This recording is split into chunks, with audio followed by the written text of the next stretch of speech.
RCB के शर्मनाक हार के कोहली हैं कसूरवार या फिर ये 5 हैं सबसे बड़े गुनहगार? जी हां, इस वक्त जो चर्चा का विषय बना हुआ है वो ये है कि आखिरकार आरसीबी का जो पतन हो रहा है आईपीएल 2024 में, जो सूरते हाल है, जो हस्र हुआ है उनका आईपीएल 2024 में, भैया उसका गुनहगार है कौन?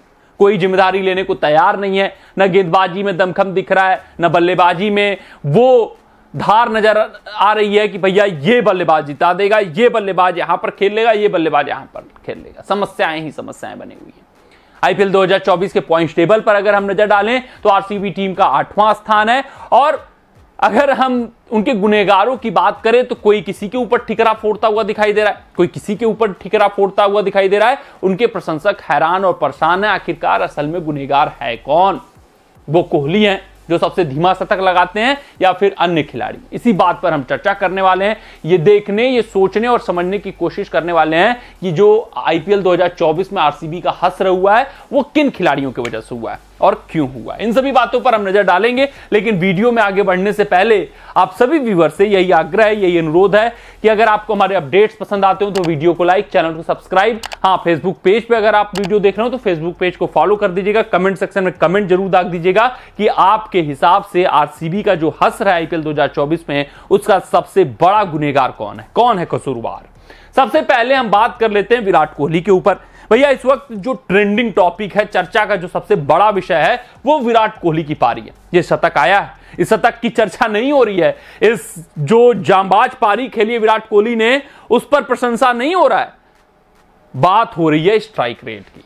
155 का स्ट्राइक रेट रहा, 72 गेंदों पर 113 रन बनाए, 67 गेंदों पर शतक लगाया और आईपीएल के इतिहास का सबसे धीमा शतक अब मनीष पांडे के साथ ये बराबरी कर चुके हैं। 67 गेंद पर मनीष पांडे ने डीसी के खिलाफ शतक लगाया था, तो आज कोहली ने उसी धीमे शतक की यहां पर बराबरी कर ली है, जिस वजह से चर्चा नहीं बन रही है। सबसे धीमा शतक आईपीएल का, तो सब यही मान रहे हैं, आरसीबी प्रशंसक हो या विराट के प्रशंसक हो या कोई भी क्रिकेट प्रशंसक हो, मानकर चल रहा है कि नहीं भैया ये जो विराट कोहली की पारी रही ये आरसीबी के लिए घातक हो गई। और आप भी कमेंट सेक्शन में कमेंट दाग दीजिएगा कि सच में ये आरसीबी की पारी विराट कोहली की ये पारी आरसीबी के लिए घातक हो गई। लेकिन ऐसी सच्चाई नहीं है, सच्चाई इससे अलग है, इससे परे है। उस पर ध्यान देने की जरूरत है। विराट कोहली अकेले लड़े हैं, जज्बा दिखाया है, काबिलियत दिखाई है, जोश दिखाया है, जुनून दिखाया है, और वो जो पहले पारी वाली पिच थी उसके परे, उससे विपरीत दूसरे पारी में पिच थी, उसमें जमीन आसमान का अंतर था। ड्यू के आने की वजह से पिच में जो भी टू पेस्ड नजर आ रही थी पिच, जो भी गेंदें फंसती हुई नजर आ रही थी वो फंसी नहीं, जिस कारण से चेज आसान हो गया। कोहली की ये पारी कतई जिम्मेदार नहीं है, कतई कसूरवार नहीं है। अन्य 5 हैं खिलाड़ी ऐसे जो गुनहगार हैं। कोहली अकेले रहेंगे तो आप स्ट्राइक रेट ऐसा ही पाएंगे। जब एक छोर से विकेट गिरता चला जाएगा, हालांकि इस मुकाबले में विकेट भी नहीं गिरा, डुप्लेसिस और विराट कोहली के बीच में साझेदारी हुई, वहां पर आप कह सकते हैं कि थोड़ी सी कोहली की धीमी पारी आई, लेकिन उस वक्त पिच टू पेस्ट थी। जब कोहली आउट हुए या जब डुप्लेसिस का विकेट गिरा तो अन्य बल्लेबाजों को स्टेप अप करना चाहिए था। वहां पर जो कसूरवार हैं वो ये खिलाड़ी हैं, फाफ डुप्लेसिस। विराट कोहली के साथ जब इनकी साझेदारी चल रही थी, आप विराट कोहली को इस वजह से टीम में रखते हो कि एक छोर थामे रहेंगे, एंकर की भूमिका निभाएंगे, ये आप उनको रोल दीजिए। आप उनके स्ट्राइक रेट पर नजर नहीं डालिए। आप इस चीज के लिए कोहली को रखिए कि अगर टीम बिल्कुल ही फंस गई, अगर हम हिटिंग के चक्कर में आउट हो गए, तो कोहली कम से कम हमें पार स्कोर तक पहुंचा दें, 180 185 पहुंचा दें, जो कोहली ने पहुंचाया। वहां पर डुप्लेसिस को जिम्मेदारी लेनी होगी। अगर वो पावर प्ले के ओवर में खेलते हैं तो उनको 200 प्लस के स्ट्राइक रेट से खेलना होगा, खुलकर खेलना होगा, विकेट का नहीं सोचना होगा। तो ये डुप्लेसिस की पारी गुनहगार रही है, कोहली नहीं रहे। कोहली एक ऐसे खिलाड़ी हैं, उनको क्रीज पर आप बने रहने दीजिए। कोहली एक ऐसे खिलाड़ी हैं, उनके कारण जो दूसरा नॉन स्ट्राइक पर खिलाड़ी है या यूं कहें उनका जो साथी खिलाड़ी है वो आत्मविश्वास में रहेगा, वो हिटिंग कर सकता है, गेंदबाज दबाव में रहेगा, अपोजिशन टीम दबाव में रहेगी कि नहीं अभी कोहली बचे हुए हैं, वो अच्छा कभी भी हिट कर सकते हैं। उस काम के लिए कोहली को रखिए, इंपैक्ट के लिए कोहली को रखिए, कोहली को एंकर की भूमिका निभाने दीजिए। उनके स्ट्राइक रेट पर आप क्वेश्चन मत उठाइए। आप स्ट्राइक रेट फाफ डुप्लेसिस का देखिए, फाफ डुप्लेसिस को जिम्मेदारी दीजिए, खुद जिम्मेदारी लें डुप्लेसिस कि नहीं भैया मैं स्टेप अप करूंगा, मैं स्कोर करूंगा। ये है दूसरे कसूरवार। नाम है इनका ग्लेन मैक्सवेल। एक भी मुकाबले में इस संस्करण में बल्ला नहीं बोला है। फी का प्रदर्शन लगातार आता हुआ दिख रहा है। वो मैक्सवेल जो पिछले संस्करण में दिख रहे थे बिल्कुल नहीं दिख रहे हैं। मिडिल ऑर्डर तहस नहस हो गया आरसीबी का, क्योंकि मैक्सवेल का बल्ला बोलता हुआ नहीं दिखाई दे रहा है। ये है तीसरे की शुरुआत। हालांकि सौरभ चौहान का मैं बहुत दोष नहीं दूंगा, पहला मुकाबला था, बहुत कुछ नहीं कर पाए, तो इतना तो चलता है, एरर ऑफ मार्जिन लेकर आप चलते हो। लेकिन ये टीम मैनेजमेंट की सोच क्या है ये समझ में नहीं आती है। महिपाल लोमरोड जो मैन इन फॉर्म है, उनके ऊपर कुछ चर्चा भी नहीं हुई टॉस के वक्त कि वो चोटिल हैं नहीं चोटिल हैं, क्या चीजें उनके साथ, और सौरभ चौहान को खिला लिया गया। क्या बताया डुप्लेसिस ने कि बहुत तेज हिट करते हैं, नेट्स में बहुत अच्छा खेलते हैं, एक इंपैक्ट प्लेयर बन सकते हैं।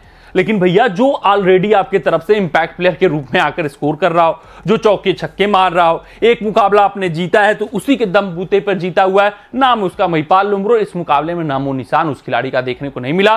सौरभ चौहान आए, 6 गेंदें खेले, कुछ इंपैक्ट नहीं डाल पाए, ऊपर से दबाव कोहली के ऊपर बढ़ाकर चले गए। और ये जो टीम मैनेजमेंट है वहां पर बहुत चीजें गलत हो रही हैं। किस खिलाड़ी को कब बैक किया जाता है, किस खिलाड़ी से कब विश्वास उठ जाता है, किस खिलाड़ी को रखना चाहिए, किस खिलाड़ी को नहीं रखना चाहिए, ये इस टीम मैनेजमेंट को नहीं पता है। शहबाज अहमद को आप छोड़ देते हो तो शहबाज अहमद जाते हैं दूसरी टीम में, वो मुकाबले जिता देते हैं। आप मयंक ठाकर को लाते हो, कहीं उनका प्रदर्शन नहीं रहता है, कुछ भी नहीं रहता है, वो आपके लिए मुकाबले हराने शुरू कर देते हैं। क्या चीजें हो रही हैं समझ में नहीं आ रहा। देख लीजिए, मयंक ठाकर 2 ओवर में 24 रन, इनको शहबाज अहमद की जगह ट्रेड किया गया। शहबाज अहमद को एसआरएच में दिया गया, मयंक ठाकर को लिया गया। बहुत ही बुरा हाल है, बहुत ही खराब हाल है। इनको इसलिए वजह से लिया गया कि एम चिन्नास्वामी के पिच पर इकोनॉमिकल दिखेंगे, ये ऐसी पिच पर भी इकोनॉमिकल नहीं दिख पा रहे हैं जहां पर थोड़ा सा स्पिन के लिए मदद हो। यहां पर चहल गेंदबाजी करते हैं, विकेट निकालते हैं, यहां पर अश्विन गेंदबाजी करते हैं, विकेट निकालते हैं। ये 2 ओवर में 24 रन दे डालते हैं, आप इनसे 4 ओवर भी नहीं करा पा रहे हो। वहीं शहबाज अहमद जो आपके लिए बल्लेबाजी भी कर जा रहे थे, गेंदबाजी भी करके जा रहे थे, इंपैक्ट डालकर जा रहे थे। आप देखिए ना हैदराबाद अहमद का कितना प्रयोग कर रहा है, वाशिंगटन सुंदर के ऊपर उनको खिलाया जा रहा है। सबसे बड़ी बात, बल्लेबाजी में ऊपर भेजा जा रहा है, मुकाबले वो जिताते हुए दिख रहे हैं, गेंदबाजी में विकेट निकालते हुए दिख रहे हैं। इंडियन टीम से उनका सिलेक्शन हो चुका है शहबाज अहमद का। तो क्या टीम मैनेजमेंट की सोच रहती है, किस हिसाब से आरसीबी टीम चलती है, वो सोच से परे है। 2 ओवर में 24 रन मयंक ठाकर को ये खिलाते हुए दिख रहे हैं। इनका प्रणाम कर लीजिए, कैमरून ग्रीन इनका नाम है भैया। 6 फीट का ये आदमी आते हैं, करते क्या है भगवान जाने, हट्टा कट्टा आदमी है। लगता है कि भैया 17.5 करोड़ दिया गया है तो बहुत कुछ करेंगे। एमआई टीम में थे तो कुछ कर भी रहे थे, यहां पर तो बिल्कुल नीलबटा सन्नाटा पड़े हुए हैं, ना बल्ले से वो रन दिख रहा है। 5 रन 6 गेंद जब आते हैं तो ऐसा लगता है कि अब चौके और छक्कों की भरमार होगी। वहां पर ये दबाव बनाकर चले जाते हैं, चाहे जो भी टीम हो, चाहे जिसके भी खिलाफ खेल रहे हो, कोई फर्क नहीं पड़ता है, चाहे जिस भी पिच पर खेल रहे हो। एम चिन्नास्वामी की पिच पर ऐसा लगा था कि ये स्कोर करेंगे, छोटी बाउंड्रीज होंगी, वहां बिल्कुल फ्लॉप रहे। तो फिर इन सभी पिचों पर आप उम्मीद भी मत रखिएगा कैमरून ग्रीन से कि ये प्रदर्शन कर पाएंगे। इनका बल्ला इसी तरह आगे के मुकाबले में शांत रहने वाला है। हाँ, वानखेड़े पिच पर अगर चल जाए बल्ला तो अलग बात है, लेकिन वहां पर भी अब ये चलने वाले नहीं है। वहीं गेंदबाजी की बात करें तो 3 ओवर 1 गेंद 27 रन। इनके जगह टॉम करन को खिलाइए यार, वो आपके लिए उपयुक्त विकल्प होंगे, अच्छे विकल्प होंगे। ये बोझ बन चुके हैं आपके ऊपर, इस बोझ को हटाओ।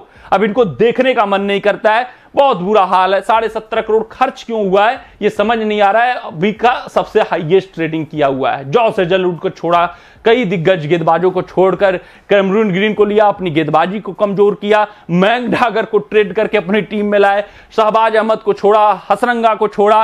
पूरी तरीके से इन्होंने अपने ही पैरों पर कुल्हाड़ी मारी है। किस खिलाड़ी को बैक करें, किस खिलाड़ी को नहीं बैक करें, किस खिलाड़ी पर विश्वास जताएं नहीं जताएं। आज ही के मुकाबले में देख लीजिए, महिपाल लोमरोड को छोड़ देते हैं, फिर अंतिम में दोषारोपण क्या होता है कि विराट कोहली स्लो खेल रहे हैं। अरे विराट कोहली ना रहे तो आप 180 भी ना पहुंचो, 160 165 पर आपकी टीम बुक हो जाए।